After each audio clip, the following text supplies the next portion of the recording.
और मुझे पूर्ण विश्वास है, जो पिछले बहुत सारे वेबिनार में सर से बातें हुई थी, उनसे सवाल पूछा गया था कि क्या हम लोग ये अल्टरनेट ईमेल आईडी ही यूज करेंगे या ओमेल हमारा ओईएस से बाहर आएगा।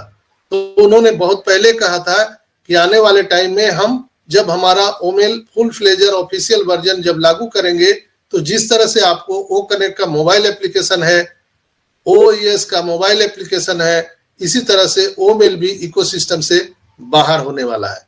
तो जब ओमेल हमारा इकोसिस्टम से बाहर होगा तो निश्चित रूप से जिस तरह से आप अपने जीमेल को लॉगिन कर पा रहे हैं, वैसे ही आप ओमेल को लॉगिन कर पाएंगे अपना आईडी पासवर्ड डाल करके। तो जिनकी ये समस्या अभी चल रही है कि उनका अल्टरनेट ईमेल आईडी बंद पड़ गया है, तो उनकी ये समस्या सदा के लिए समाप्त हो जाएगी। आई होप कि ये चीजें आगे आने वाले टाइम में ऐश मुफारा करने वाले हैं, उनको मालूम है। और कंपनी का भी हमारा मिशन विजन है कि हम दूसरे के प्लेटफॉर्म पर हम ज्यादा दिन नहीं रहेंगे। हम अपना जो प्रोडक्ट रेडी कर दिए हैं, हमारा ईमेलिंग चालू हो गया है ओमेल, तो हम जीमेल को क्यों इस्तेमाल करेंगे।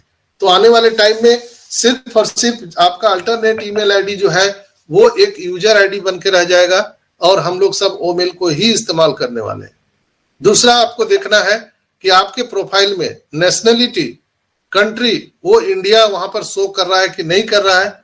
अगर नहीं कर रहा है तो आप वहां पर जाइए और एडिट प्रोफाइल कीजिए। प्रोफाइल में जाके एडिट प्रोफाइल और वहां पर कंट्री सेलेक्ट करके इंडिया और नेशनलिटी इंडिया करके आप सेव कर दीजिए।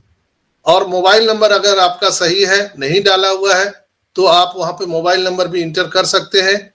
इसके अलावा नीचे जो your name, about your ID card या आपके डेट ऑफ बर्थ, वो अभी आप वहां पे कोई भी ऑप्शन नहीं है, वो आप वहां पे एडिट नहीं कर सकते हैं, ना ही कोई चीज आप इंटर कर सकते हैं।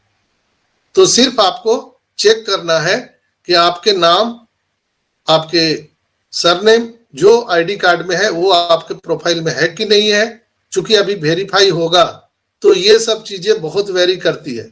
मैं 2-3 महीना 4 महीने से चिल्ला रहा हूं, इवन कि मैं जुलाई अगस्त से हर मीटिंग में बोल रहा हूं कि आप अपने प्रोफाइल में अपना नाम, अपना सरनेम, जो आपके नाम इंटर किए हैं अपने प्रोफाइल में, वो आपके आधार कार्ड से मिलते हैं कि नहीं मिलते हैं, ये चेक करना आपके काम है। नहीं तो क्या होगा कि अभी जो आपका वेरीफाई होगा, अगर वो नाम मैच नहीं करेगा आपके आईडी कार्ड से, इसलिए कि मुझे पता है कि जब वेरीफाई करेगा हमारा पेमेंट मर्चेंट तो निश्चित रूप से आपका आईडी कार्ड भी वहां पर मांगेगा। तो आपके आईडी कार्ड से मैच कर रहा है कि नहीं आपका प्रोफाइल का नाम, वो वहां पे मैच करना जरूरी है। आपके अगर प्रोफाइल फोटो नहीं लगे हुए हैं तो प्लीज अभी से भी आप अपना प्रोफाइल फोटो लगाइए। जैसे मैं यहाँ पर देख पा रहा हूं कि यहाँ पर सागरिका मैम है, सागरिका दास जी, उनका शायद उनकी बिटिया का और उनके माताजी का समवन, आई डोंट नो कौन है, लेकिन 2 लोगों का फोटो लगा हुआ है। तो ये यहाँ पर रॉन्ग है। आपको सिंगल आपका फोटो लगाना है। आपके जो बैंक अकाउंट होते हैं, जब आप बैंक अकाउंट खुलवाने जाते हैं दोस्तों, तो वहां पर क्या करते हैं, वाइफ हस्बैंड का फोटो लगा देते हैं कि आपका सिंगल फोटो होता है। जिनके नाम से अकाउंट है उनका फोटो होता है। तो आप एक पासपोर्ट साइज फोटो लगाइए जिसका बैकग्राउंड बिल्कुल प्लेन होना चाहिए। आप कहीं स्विमिंग पूल में नहाते हुए, बर्थडे मनाते हुए, कहीं आप झरना में नहाते हुए, ऐसा आपको फोटो नहीं डालना है। आपको अपना प्रोफाइल फोटो जिस तरह से आप बैंक में डालते हैं उस तरह से आपको प्रोफाइल फोटो यहाँ पर कर लेना चाहिए। जो लोग इस बात को नहीं समझ रहे हैं उनको हो सकता है, मैं ये गारंटी के साथ नहीं कह सकता हूं, लेकिन मैं जितना समझ पा रहा हूं कि आपके वेरिफिकेशन होने में प्रॉब्लम हो सकता है। चूंकि आपके आइडेंटिटी कार्ड वहां पर मांगे जाएंगे तभी तो आप वेरीफाई होंगे। तो उसमें जो फोटो है, उस आपका नाम है, अगर आपके ओईएस से मैच नहीं करेगा तो आपका वेरीफाई क्लियर नहीं होगा। तो आप इसको जल्दी से क्लियर कर लीजिए। और मैं जहां तक समझ पा रहा हूं कि ये वेरीफाई होने के बाद जो बल्क पेमेंट होने वाला है, कहीं ना कहीं एस सर ने जो इशारा किया था कि हम आपको डेबिट कार्ड उपलब्ध कराने वाले हैं, तो कहीं ना कहीं डेबिट कार्ड हम सबको बहुत जल्दी प्राप्त होने वाला है जब आपका वेरीफाई हो जाएगा। तो चूंकि जो हमारा पेंडिंग विड्रॉल है वो 10 सितंबर के बाद से बिल्कुल बंद है। अभी तक किसी को भी ना क्रिप्टो से पेमेंट आया, न ही बैंक अकाउंट में पेमेंट आया, जिन्होंने भी 10 सितंबर के बाद अपना विड्रॉल लगाया था। अभी तक टिल नाउ 29 तारीख से भी बोला गया था कि हम पेमेंट रिलीज करने जा रहे हैं, लेकिन किसी का रिलीज नहीं हुआ।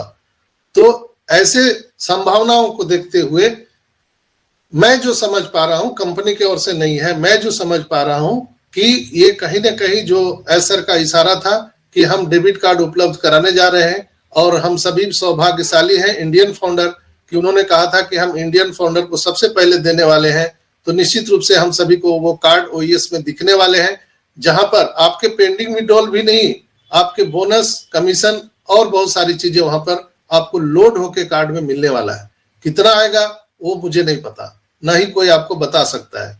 तो दोस्तों, बहुत सारे लोगों ने मेरे से प्रश्न किया था कि सर, जिनका कोई भी पेमेंट नहीं बना है, यानी उनके ओ वैलेट में 0 अमाउंट दिख रहे हैं, उनका क्या होगा? तो उनके लिए मैं बता दूं कि यहाँ पर सिर्फ आपका पेंडिंग विड्रॉल नहीं रिलीज कर रही है कंपनी, जो क्रिस सर ने बोला रात में,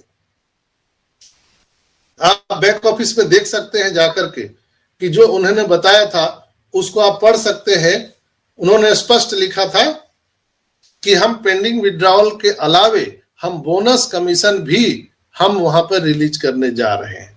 तो क्लियर हो गया, क्रिस्टल क्लियर, कि जो लोग भी ऐसे फाउंडर जिनके वैलेट में 0 शो कर रहे हैं, कहीं ना कहीं कंपनी जो है आपको बोनसेस देने वाली है। वो कितना होगा वो कोई नहीं जानता है, हम लोग नहीं बता सकते हैं।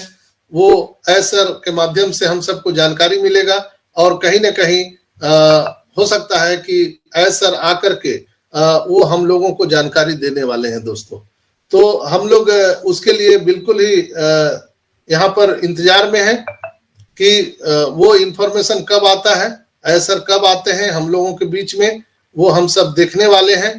तो दोस्तों, मैं आपको बता दूं कि कोई घाई नहीं करना है, कोई हड़बड़ी नहीं करना है, और आपके जो मेल पर, ओमेल पर जो मैसेज आएंगे वेरीफाई के रिगार्डिंग, उसको आराम से पढ़ना है, कोई हड़बड़ी नहीं।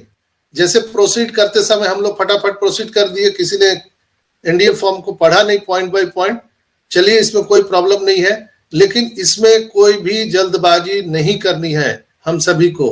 प्लीज आप ये रिकॉर्डिंग आज का आप जन जन तक पहुंचा दीजिए, ताकि लोगों को सहूलियत होगा कि उन्हें क्या करना है, क्या नहीं करना है। और वहां पे वेरीफाई का जो फॉर्म आएगा उसको भली भांति आपको पढ़ना है, आपको हिंदी में, इंग्लिश में आप वहां पे ट्रांसलेट करके पढ़ सकते हैं। आपको नहीं समझ में आता है तो आप अपने ब्लेसर से मदद लीजिए, जो लोग एक्सपर्ट हैं वहां मदद लीजिए, या हम यहाँ पर भी आपका डिफाइन करेंगे। जब ये मीटिंग हम 11:30 बजे लेते हैं, आप यहाँ पर भी आप बात अपनी रख सकते हैं कि सर मुझे ये फॉर्म आया है, आप मुझे पर्सनल में शेयर कर सकते हैं, मैं आपको उसमें गाइड करूंगा, या इनक्रेडिबल इंडिया के जितने भी हमारे कोर टीम के मेंटोर हैं आपको बिल्कुल गाइड करेंगे कि हमें क्या करना है, क्या नहीं करना है।